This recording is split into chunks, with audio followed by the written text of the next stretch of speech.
Good evening, everyone. Good evening, Rabbi. How are you, Frank? So nice to see you with us. Thank you. Thank you, Rabbi. Are you feeling well? Yeah, Are you much strong? better. Getting stronger, yes, that's the main thing, yeah. That's the main thing. That's the most important thing. That's the most important. What's happening otherwise? Nothing. Jeff's in Israel. He's gone for a wedding, his grandson's wedding, so he's been there for a week. And he's at my son's place now for Sheva Brochas. They're having about 27 people. So in Hanof, my son lives in Hanof. So they all having Sheva Brochas there tonight. He'll probably be back on Tuesday. He said he's going for about a week. Left on Tuesday, last Tuesday. The wedding was on Thursday night. Wonderful wedding. You know, we had it on Zoom. It was very nice, lovely. Yeah. Yeah. There are a lot of South Africans there. Rabbi Shane was there. And who else was there? I can't think of the other rabbis, but there were quite a few South Africans there, yeah. Oh, that's Baruch Hashem. It's so nice. No, Mazal Tov. Only smahot. That's the most important. Amen. That's the most important. Yeah, I see that. Pleasure. I see that Mark joining us. Mark, how are you? Hello, Rob. How are you, Rob? Baruch Hashem. How are you feeling? Baruch Hashem.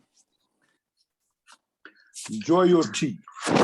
That's good. Tell me, how's Janet doing? Well, Baruch Hashem, very well. Coming on Baruch nicely. Hashem. I'm so happy to hear that. Yofi, Thank you, Rob. Appreciate it. That's the most important. Sheina Kela Bat Hana. Baruch Hashem. Exactly. Baruch Hashem. Thanks to your Baruch Hashem. bracha. I'm so happy. Huh? Thanks to your bracha. Good job. Pleasure. Pleasure. It all helps, Rob. It all helps. Everything helps. Everything's help. All helps. Who else with us? I see OL with us, Isaac with us, Lionel with us. Good. I see people joining. We'll just give another few more minutes for people to join us for the show. And then we'll start. And we'll continue shortly. Let's just see what's happening. Who else is going to join us? And then we'll start the show, Be'ezrat Hashem.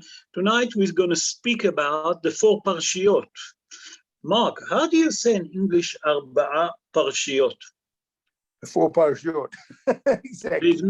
There's no special name for it. Not that I know of. It might have a name. You're talking about Shekalim and the red heifer and those 4. I don't know if there's a collective name for them. I'm not sure. Because it's Shekalim, Zachor, Parashat Para Aduma, and Parashat HaChodesh. Yeah. Yes. That's what I'm referring to. Yeah, but I don't know if there's a collective name for the 4 together. There's no collective name. Not that I'm aware of. There may be. Okay. I mean, I'm asking because, funny enough, this morning when we daven, some of the guys asked me, what are you going to speak tonight? I said 4 Parshiot. And they looked at me like I fell out of the moon. So I said, what, you never heard about it? He said, no. So I'm looking all over. Maybe there is a collective name. Maybe I didn't pick it up. I don't know. Now, these guys haven't got a good calendar. Because all the Parshiot are on the calendar for each week. Absolutely. Okay, I think that it's 3 minutes over 8 o'clock and it's time to start the show. The rest is going to join us. Okay, בעזרת השם נעשה ונצליח, והשם עלינו ברחמיו ירוויח. I would like to dedicate the show in honor of Esther Kaden Bat Ketzia, Mordechai ben Rahma, Rav Avraham Haim ben Eliezer Yaakov, Tamar bat Zehava, Rachel bat Malka Sultana, Yaakov Salomon ben Farha, Dvora Ruth bat Beila, Haim Eliyahu ben Ishayahu, Eliyahu David ben Avraham, Hashem yinkom damo, Malka Regina bat Joya. נשמתם תהיה צרורה בצור החיים. Also, I would like to dedicate the show in health of ליאורה בת מרים, מנשה נג'י בן פרחה, אורנה בלומה בת מרים, הרב אברהם בן מרימה, מרינה, הרב שלמה יהודה בן דליה, הרב משה בן דבורה, חיים איתן גבריאל בן שולמית אביבה, אברהם דוד בן שרה גיטול, דבורה בת אסתר, ברכה בת מלכה, צדוק בן שרה, שולמית בת חיה שינה לאה, שמריהו בן בתיה, שינה קהילה בת חנה, מרדכי דוד בן לאה, לב הכהן בן אלישבע, ואלישבע בת ליבה. Please God that the show going to be in health of all of them. שאר חולי ופצועי עמו ישראל בכל מקום שהם. One more, Miriam bat Zelda Liba. מרים, לרפואת מרים, זלדה, בת זלדה ליבה. Okay, thanks, please Rob. God, pleasure. So the subject of the show tonight, Rabotai, we're going to speak about 4 Parshiot. The 4 Parshiot, what it means 4 Parshiot. I will explain. Hazal constitute for us, for the Jewish people, to read 4 Parshiot, that means 4 Parshiot, above the Parshat HaShavua that we read. And they start from the Shabbos before Rosh Chodesh Adar until Rosh Chodesh Nisan. That means this coming Shabbos, it's going to be, you all know, Parashat Vayakhel. But on top of that, we're going to read Parashat Shkalim. And now I'm going to explain. The Parshiot that we're going to read for the next 4 weeks, actually 5 weeks to be accurate, because between those 4 Parshiot there is a break, 1 week, that we don't read. We read the normal Parsha, we don't read the extra. So this coming Shabbos, we're going to read Parashat Shkalim. And that's the first one from the 4 different Parshiot that we're reading from the beginning, before Parashat, before Rosh Chodesh Adar, until before Rosh Chodesh Nisan. And the 4 Parshiot they are Shkalim, Parashat Zachor, Parashat Para Aduma, the red heifer, okay, Parashat HaChodesh. Okay, what is Parashat Shkalim? There it speak about Mahatzit HaShekel. Parashat Zachor speak about to destroy the descendants of Amalek. Parashat Para speak about the red heifer. That means how to pure those that become contained. That means that become contaminated and the Tmeim. Parashat HaChodesh speak about the Parsha, okay, of Rosh Chodesh. So those the 4 Parshiot that we're going to read. And that's one of the constitution that our sages constitute for us. Where is the source for it? The source for it today, I'm actually going to bring two different sources. The one is from the Mishnah in Masechet Megillah in chapter 3, it is chapter 3, verse 4, yes. And the Mishnah tells us, Rosh Chodesh Adar shechal liyot b'Shabbat. That means Rosh Chodesh Shabbat that fall on a Shabbos, Korim Parashat Shkalim. And then the Parsha say, if it doesn't fall on a Shabbos, okay, what's the situation? Bashniya, guys, I don't know who's there, please mute yourself. There's a lot of noise. Let me mute everyone. Yeah, I'm muting everyone, sorry. And and then it continue, Bashniya Zachor. ובשלישית, פרה אדומה, ברביעית, החודש הזה לכם. That means that the Mishnah in Masechet Megillah, chapter 3, Mishnah 4, there Hazal tell us the source for that we have to read for Parshiot from the Rosh Chodesh, that the week before the Rosh Chodesh Adar.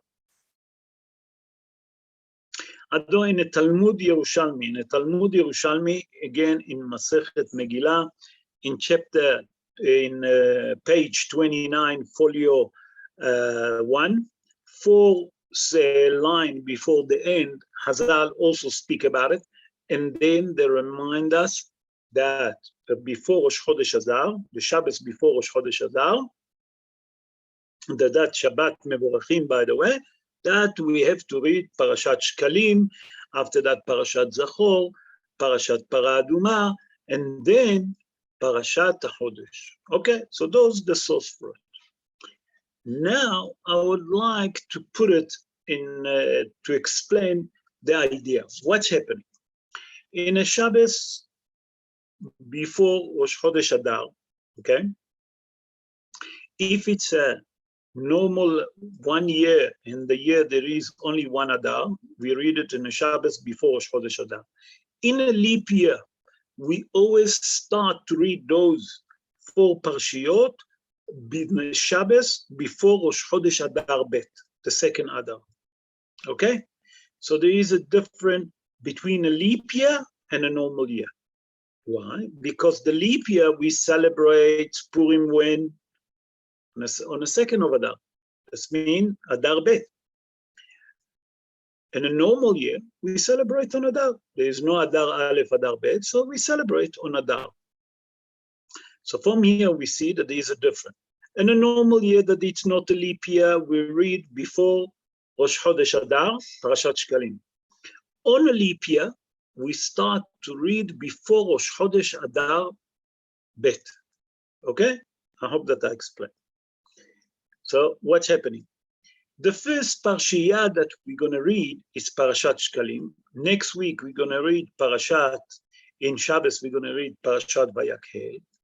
On top of that, the Maftir going to read, the Haftarah going to be, what is the Maftir going to read?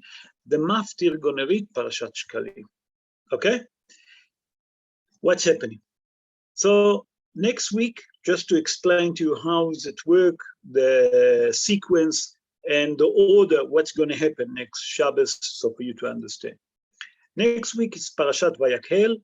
Everyone is like every Shabbos, there is 7 people that going up to the Torah, Shiva Olim, that they're going to read the normal Parsha. Then you all know that we have to read the Maftir. The Maftir that we're going to read, that's going to be Parashat Shkalim. Where's Parashat Shkalim? Parashat Shkalim, okay, is we can, sorry. Parashat Shkalim, we can find it in Parashat Kitisa. I'll get to it now. No. What happened if Rosh Chodesh fall on a Shabbos? So Hazal constitute for us, if Shabbos fall on a Rosh Chodesh, that means that Parashat, one of the Parshiot fall on a Rosh Chodesh, what do we do then? Because then we can't take only 2 Sfarim. We have to take 3 books, 3 Sifrei Torah. So the first book that we're going to read, like I explained, that's going to happen this Shabbos, the Parshat Shavua. The second book, we're going to read Parashat HaChodesh, what we read usually on Rosh Chodesh. The Haftarah that we're going to read, going to be the Haftarah that's regarding to the Maftir, okay, from one of those Parshiot. So from here we see that in a usual normal Shabbos before Rosh Chodesh, if Rosh Chodesh doesn't fall on a Shabbos, we take 2 Sifrei Torah. The first one we read Parshat Shavua. The second one is very simple. The Maftir will read one of those Parshiot. Very simple. Okay. Now, if it's fall on a Rosh Chodesh, it's a different situation. Why? Because the first 7, if Shabbat fall on a Rosh Chodesh, that means that we have to read Parshat Shavua.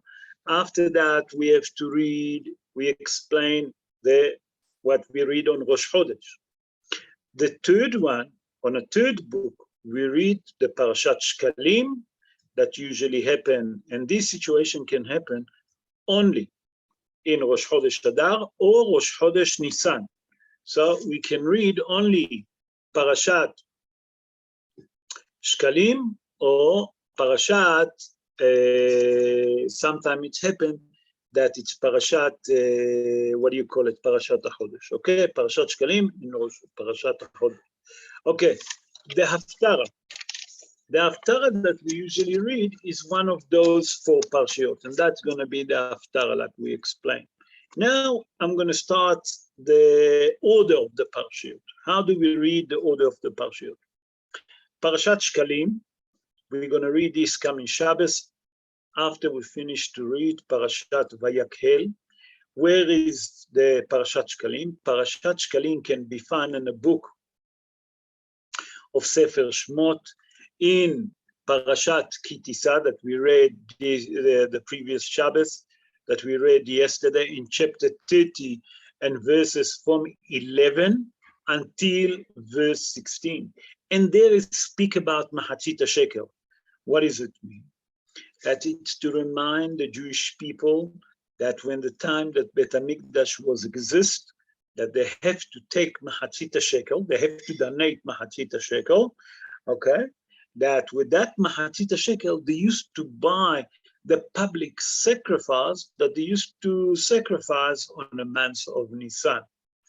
That means that Parashat Shkalim come to remind Bnei Israel that they have to give the Truma of Mahatzit Shekel. Why? So with that money that they give to Bet HaMikdash, they use to buy the public sacrifices that they used to sacrifice when? In the month of Nisan. Okay. What happened today? Sorry, before that, the Haftarah. The Haftarah for it can be found in a book of Melachim, the book Melachim 2, Kings 2, okay, in chapter 11. That's where is the Haftarah for Parashat Shkalim. What's happening today? Today, that unfortunately, we don't have Bet HaMikdash. Unfortunately, today, we don't have Bet HaMikdash. So why we read Parashat Shkalim?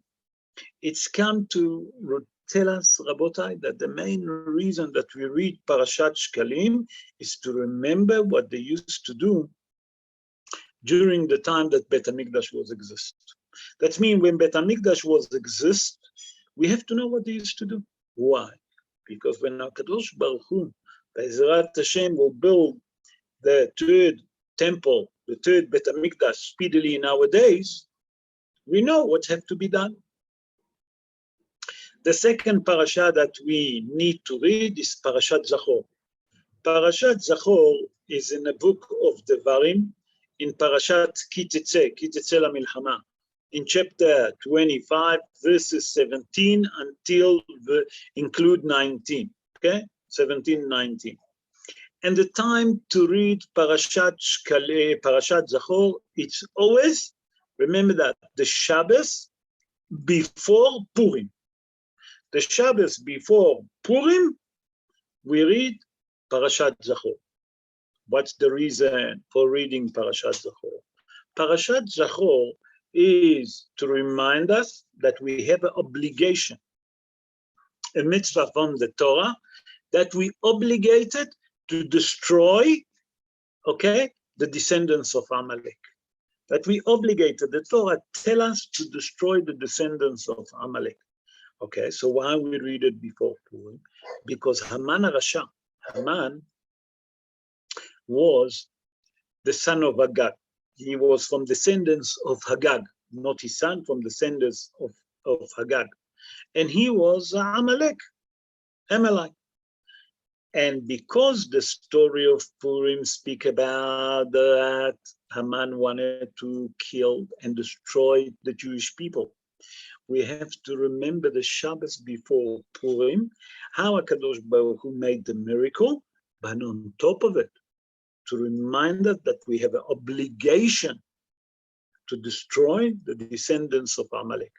Because on Purim we read about Amalek. Who was Amalek? Haman HaRasha. According to some of the Rishonim, okay, and quite a bit of the Achronim, most of the Achronim, there is the reading of mitzvah of Parashat Zachor. It's a positive command from the Torah.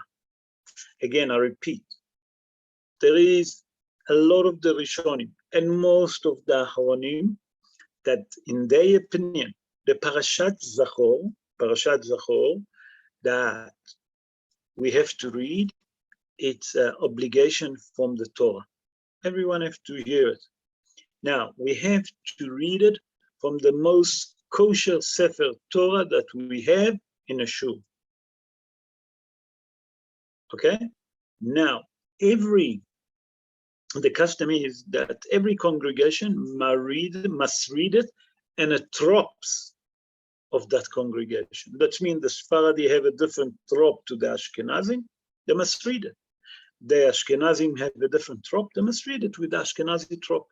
The Yemenite have a different trop, they must read it in their trop, so they understand. Why? Because it's so important that everyone will understand the Parashat Zachor. There's another thing that we have to understand about Parashat Zachor. The Haftarah of Parashat Zachor come from the book Shmuel Aleph, Samuel 1, because Samuel have two books. It's actually the Christian turn it to two books. It's not the Jewish people. Sefer Shmuel, they call it Shmuel Aleph, Shmuel Bet, but lechatchila, they started with it. In chapter 15, that's the Haftarah. And there, in a book of Shmuel Aleph, in chapter 15, there is speak about that Shaul HaMelech, Shaul was supposed to kill King Hagag HaRasha. That means Hagag was the king of Amalek when Shmuel gone to war to catch him. And when he catch him, he was supposed to kill him. That's what it speak about, okay? That there HaKadosh Baruch Hu told the prophet Samuel to tell Shmuel, King Shaul, that is obligated to kill Hagag, the king of Amalek. The third parsha that we're going to read is Parashat, help me, Parashat Parah. Parashat Parah Aduma. What is Parashat Parah Aduma? Now we're going to explain. Parashat Parah Aduma, first of all, can be found in a book of Bamidbar, in Sefer Bamidbar, in Parashat Chukat, in chapter 19, and the verses that we're going to read there is verse 1 to verse 22. The time of reading Parashat Parah Aduma, it's on a Shabbos before that we read Parashat HaChodesh. Okay, before. And the main reason for it, that this parsha come to teach us about how to cleanse and how to pure ourselves, that we can sacrifice Korban Pesach. That's the main reason that Hazal constitute for us. Again, I'm explaining. Nachon that today Bet HaMikdash does not exist. Nachon that today we all Tmei Emetim, and we don't have Parah Aduma until the Mashiach come. When the Mashiach come, he'll do the final, the 10 red heifer. Until now was 9 red heifer. But we have to understand that we have to read it so we'll know what to do when the Mashiach come, when the Bet HaMikdash going to be built speedily in nowadays. Okay? Again, on this parsha, there is a mahloket that certain poskim in the Arderosh, Rabbeinu Asher, Haridvar, Rabbeinu Yom Tov ben Avraham, and Rabbi Yehuda Hasid, that they say, listen like this, that Parashat Parah Aduma, it's an obligation from the Torah to read it. Although most of the poskim doesn't paskin like this, that it's obligation from the Torah to read Parashat Parah Aduma. Okay? The parsha that speak about the red heifer. Okay, so we see that there's different opinion between the poskim. The Haftarah, again, now we're speaking about the Haftarah of Parashat Parah Aduma. The Haftarah of Parashat Parah Aduma, it's from the book of Yehezkel. Yehezkel is Ezekiel in chapter 36. There he speak about the how we're going to get cleansed and what's happening. The 4 parsha that we have to read, it's Parashat HaChodesh. You'll excuse me one sec.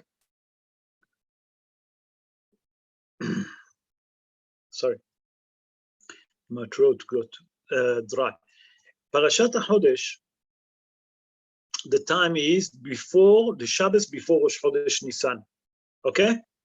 And that's when we read Parashat HaChodesh, okay? Or if it's happened that it's fall on Shabbat, we read it on Shabbat, because we explained earlier in the show that Parashat HaChodesh, okay, and Parashat Shkalim or Parashat Zechor can fall on Rosh Chodesh, depends, okay? So what's happening there?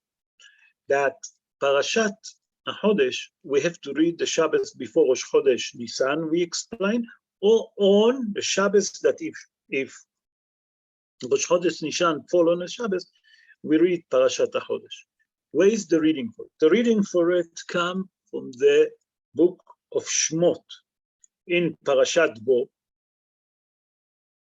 in chapter 12, verses 1 to 20. And the main reason that we read about Parashat HaChodesh, because it said there, החודש הזה לכם ראש חודש, החודש הזה לכם ראשון הוא לכל חודשי השנה. That means there it tells us that the month of Nisan is the first month according to the Torah. That means the first month according to the Torah, which one is it? It's Nisan. Okay? And another reason why we have to read Parashat HaChodesh, that we'll know that when you read Parashat HaChodesh, you remember that I have 15 days before Pesach. That's mean to remind us that, number one, that we have to remember that there's a lot of law applicable to Pesach. What we can eat, what we can't eat, all the obligation that we need for Pesach, how to clean the house, how to kosher the vessel for Pesach. That means it's to prepare us for all the mitzvot and all the halachot of Pesach. So that's why we read Parashat HaChodesh.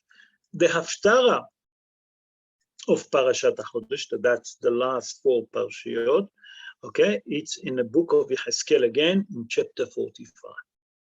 Now, there is different custom regarding all of those. So the minhag is, and that's, Rabotai, I want you to focus with me, because many people make mistake and it doesn't think, and they just say it.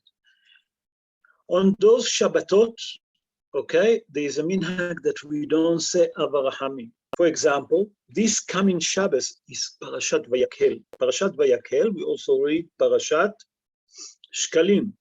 We don't say Avarahami. Also, we do not say Askara. We don't say Askara, Askarat Neshamot, before Musa. Usually we do Askarat Neshamot between Shahrit, okay, after we finish to read the Kriyat Torah, then we do Askarat Neshamot. Although there is some that doing it on Mincha after the reading in Mincha. That was the custom at Yeshiva College, that we do it in Mincha. But on that Shabbos, we don't do Askarat Neshamot, and as we mentioned, we don't say Avarahami. Although regarding to say Tzidkatcha on Mincha of Shabbos, okay, we do Tzidkatcha. We do say Tzidkatcha, Tzedek La'olam, okay, but if Rosh Chodesh fall on a Shabbos, we don't even say Tzidkatcha. Okay, that's the custom. Between all of those 4 Parshiot, there is Shabbat Hafsaka. What it means, Shabbat Hafsaka? One Shabbos that we don't read any of those Parshiot. We read the normal Parsha of the week, and with that, we continue after that with the normal Haftarah. Okay? Usually, okay, that Shabbat Hafsaka, for example, this year, it will come between Parashat Vayakhel, so Parashat Pekudei, Ele Pekudei HaMishkan, okay? That's going to be the Shabbat Hafsaka. That we're going to read the Parsha by himself, okay?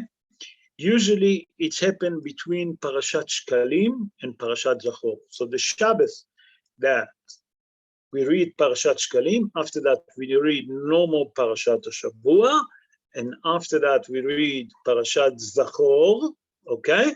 So between them, between Parashat Shkalim and Zachor, we'll have a normal Parashat that's called the break, okay?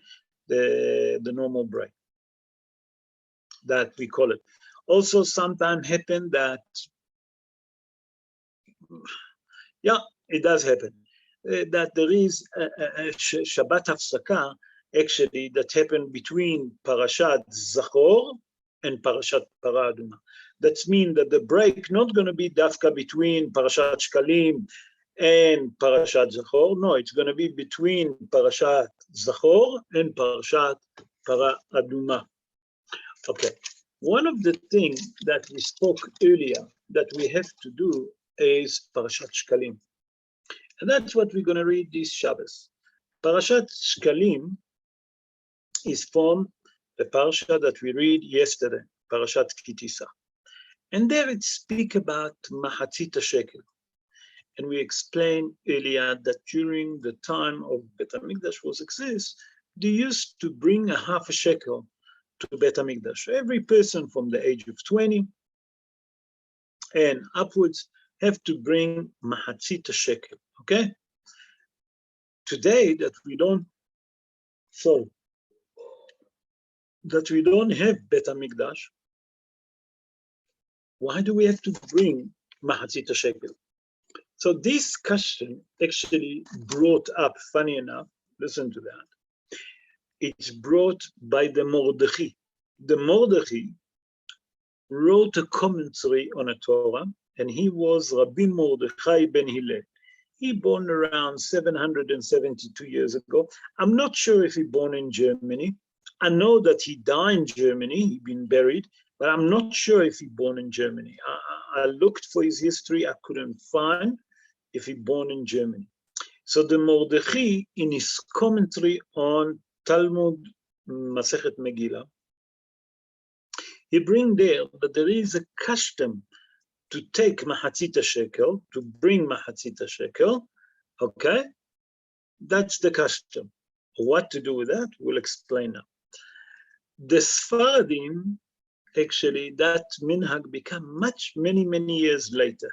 Many years later, close to, if I'm not exaggerating, 600 years later, okay? And the minhag brought, actually it's mentioned in bringing it Rabbi, what his name? Rabbi Yaakov Chaim Sofer. Rabbi Yaakov Chaim Sofer, born in the city of Baghdad 157 years ago. He wrote the famous halachically book, okay? Halachically book that called Kaf Haim. In Siman Tafresh Tzadik Bet, that means 692, verse 22, there he mentioned that the custom in the city of Izmir in Turkey, that there was a lot of Sephardi Jews, was to bring Mahatzit Shekel. So we see from here that the custom of Mahatzit Shekel actually was started with the Ashkenazim. And that's brought 772 years ago already in a commentary on a Gemara on Masechet Megillah. Okay, the Mishnah Brura in Siman Taf Resh Tzadik Bet, that means 692, Sa'if Dalet is verse 4. There it brings that the best time to give the Mahatzit Shekel, when is the appropriate time to give the Mahatzit Shekel? On a minha of Ta'anit Esther. And minha on Ta'anit Esther, why?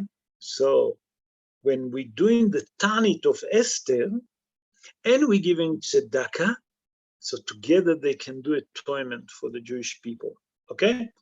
That's, but the halacha, you can give all over the months of Adar. That means From Adar Bet, you can give it anytime. Okay.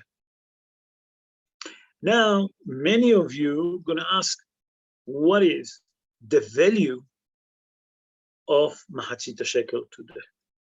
And we'll see that there is a big different Rabotai between the Sephardim and the Ashkenazim. Okay. The Rama, Rabbi Moshe Isserlich. Rabbi Moshe Isserlich, he born in the city of Krakow in Poland 493 years ago. And he was the posek, okay? He was paskin for the Ashkenazi congregation, and he said in Shulchan Aruch in Siman Taf Resh Tzadik Daled, okay, that you have to give 3 coin of a half of the value of the money in that country. What does it mean? Like, for example, if we take the half coin of in this country, it's going to be 5 rand. So the custom in South Africa for the Ashkenazi Jewry is to bring 3 coin of 5 shekel. Why? Because the coin, what is the coin here? You call it rand. 10 rand is the note, half of it is 5. Nachon, for those that can't, they can bring less, but 5 shekel everyone can give. We'll speak who's the obligated one. The minhag of the Sephardim, and here comes a big difference between the Sephardim and Ashkenazim. The Sephardim pasken that zecher lemahatzit shekel, the value of it is 9.5 to 10 gram pure silver. That's equivalent to 26, if I'm not mistaken, 25 shekel, 29 shekel. I'm not sure what's because the value of the silver, the pure silver, going up and down all the time. It's playing like gold. But it's around, let's call it 25, 30 shekel, okay? So we see from here that there is a big difference between the Sephardim and the Ashkenazim. Okay, who's the one that obligated? The Rama Paskin. Again, in Siman Taf Resh Tzadik Daled, in Sa'if Aleph, that means chapter 692, verse 1, that only male from the age of 20 and upwards obligated to bring Mahatzit shekel. Another opinion, that those that from the age of Bar Mitzvah onwards have to give Mahatzit shekel. Another opinion say that every member of the house have to give. It's good to him. And that's how the Sephardim usually go, that every member, the father of the house, the husband, give for all the kids, okay, for the male. All member of the male, and it doesn't make a difference, the age. Who to give that Mahatzit shekel? Oh, here come. So the Mahatzit shekel that you collect, it's a truma. The Mahatzit shekel we should give the Hatchila, because today we don't have Bet HaMikdash. So you take that money and you give it to poor people. Talmidei Chachamim Aniyim. Talmidei Chachamim, those that study Torah and that doesn't have any money. That's what we have to give to the Hatchila. But if you don't have Talmidei Chachamim, every city have poor people. So you take that money, and with that money, you buy food to those that need. Okay? That's who we give the Mahatzit shekel. Now, there is another question that's been asked by many people that ask that question. Can I give Mahatzit shekel for my ma'asrot?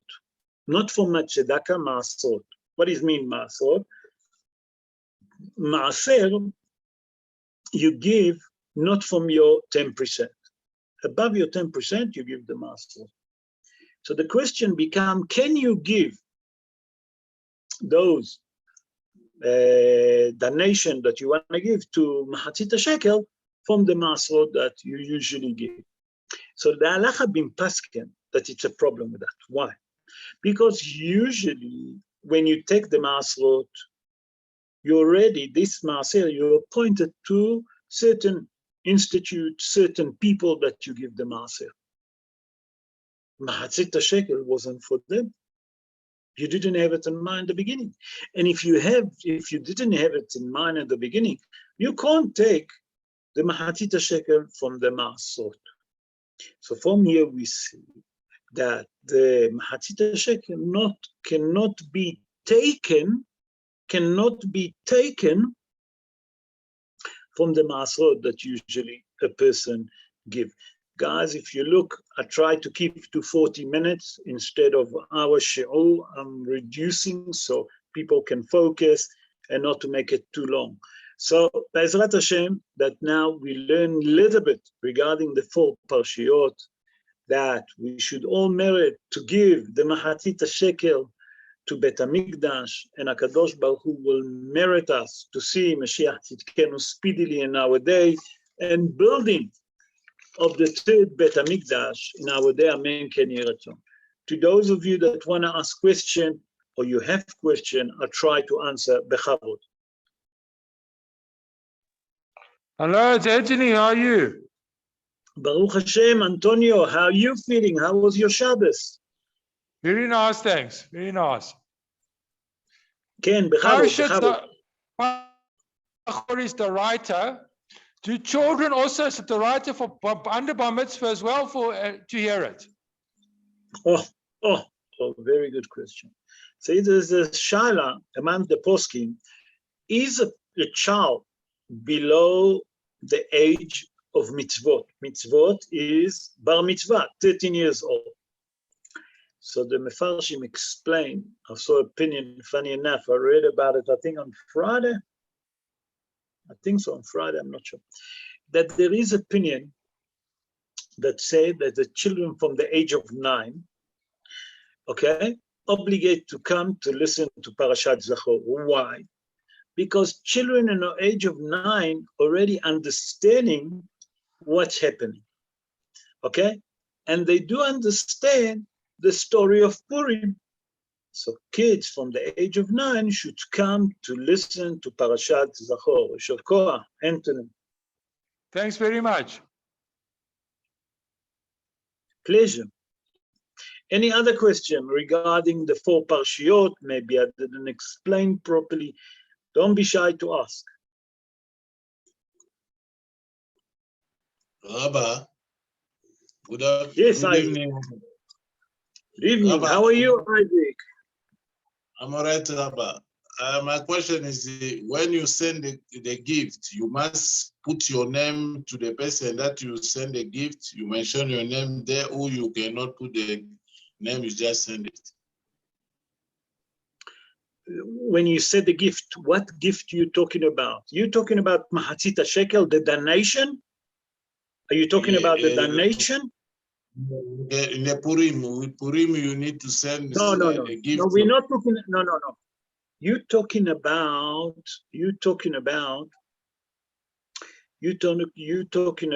matanot ish lahavero. What does it mean? Mishloach manot, we call it. You're talking about mishloach manot. We're not talking about it. It's 2 different things. We'll speak about the law of Purim, please God, in the future weeks, that we explain what's the difference between mishloach manot. Mishloach manot, just to answer you, the mishloach manot is the gift that one fellow friend must give his fellow friend, okay? And you have to give 2 mishloach manot to 2 people. You follow? How's it work? You take the mishloach manot and you give it to your fellow friends, whoever you want to give, and you give a mishloach manot, and he's obligated to give you. That's how it works. What we spoke tonight, Isaacs, we spoke about Mahatzit shekel. Mahatzit shekel is a donation that you have to give. It has nothing to do, okay, with giving present. That's mishloach manot. Beseder? It's 2 different things. Beseder? Is that okay, Isaac? You understand me? I understand, Rabbi. Thank you. Okay. Any other question, Rabotai, that you want to ask regarding the 4 Parshiot, the 4 different Parshiot that we're going to read from this coming Shabbos, that it's Shabbat Mevarchim, before Rosh Chodesh Adar Bet, until before Rosh Chodesh Nisan. No. Rav, Okay. Yes, who's asking? it's Sean. Sean, how are you? I waited for you. You were supposed to come to collect something for me. I know time caught up with me. I apologize, Rav. No problem. I just wanted to find out, King Shaul, he had the opportunity to destroy Amalek. Nachon. Now, Nachon. I understand he didn't, he only did it after Hashem told him that he had transgressed it, when he should have done it the first time, but then it was too late. Why didn't he do it the first time? Okay, so here, I need to correct a few things. I need to Okay. explain what happened. So in the book Shmuel, in the book of Shmuel, and the book of Samuel, they explain that HaKadosh Baruch Hu told the prophet Shmuel to tell King Shaul, when you're going to war against the Amalek, you must kill them. You must kill the Amalek. What happened? King Shmuel killed the male. Listen to that. He killed the male, but he had compassion on the female and the little children. Okay, he killed the male, and some of the female they also killed, but when they brought him, okay, he didn't kill all the flock. And here's the tricks, listen to that. And they didn't kill Hagag. Hagag was the king of Amalek. The main reason that he didn't kill Hagag, because he wanted to bring him to public execution, okay?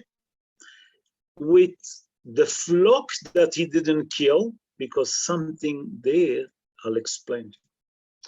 The Amalek, they are witchcrafters, and they're sorcerers. And what happened, they turned themselves from human being to flock. There was magician, simple as that. When Shaul brought, the army of Shaul came, and they brought Hagag, and they brought the flock. The Almighty said to Shmuel Hanavi, to the prophet Samuel, what if that noise of the flock that I'm hearing? Kol hatzon. What if that sound of the flock that I'm hearing? And HaKadosh Baruch Hu was upset that Shaul HaMelech, King Shaul, didn't fulfill the order to destroy Hagag immediately and all of his flock. Why? What happened? Hazal explained that when they took Hagag, the king of Amalek, and they put him in captivity to kill him the following morning, that evening, he had a physical relationship with one, listen to that, with one of the servants. And no one knew about it. And she fell pregnant. And after they killed the entire Amalek nation, was another pregnant woman with Amalek that no one knew about it. Do you understand? And that's how the descendants of Amalek continue to be. Now you're going to ask me what's happening today. So today we don't know exactly who's Amalek. We don't know. Whoever going to tell you, he may be no, he may be not. But the Gaon Vilna revealed to us who's Amalek. He said every war that the people start to fight with the Jewish people, you must know that they're Amalek. So why people call the Nazis, Yemach Shemam V'Zichram, Amalek? Why did they call him Amalek? Because the Nazi they wanted to destroy the Jewish nation, specifically, and they said it. So they was Amalekim. You follow? So from here we see that the Gaon Mivilna, Rabbi Eliyahu Mivilna, he born. Some people say in Lita, some people say in Vilna. It doesn't make a difference. It's all in Europe. Okay, he born 305 years ago. And the Gaon Mivilna say every war that you see the people starting with the Jewish people, those Amalek. So, for example, you're going to ask me, is the Hamas, the Hezbollah, all of that, Gurnish mit Gurnish, all of that garbage, the Amalekim, deluxe. Okay? I hope I answer all your question, Sean. You did, Rolf. Thanks so much. Thank you. Okay? I hope I answer Thank it you. all, why and who and when. Thank you. Beseder. Pleasure. Toda rabba. And only with pleasure. Any other question, Rabotai, that you want to ask?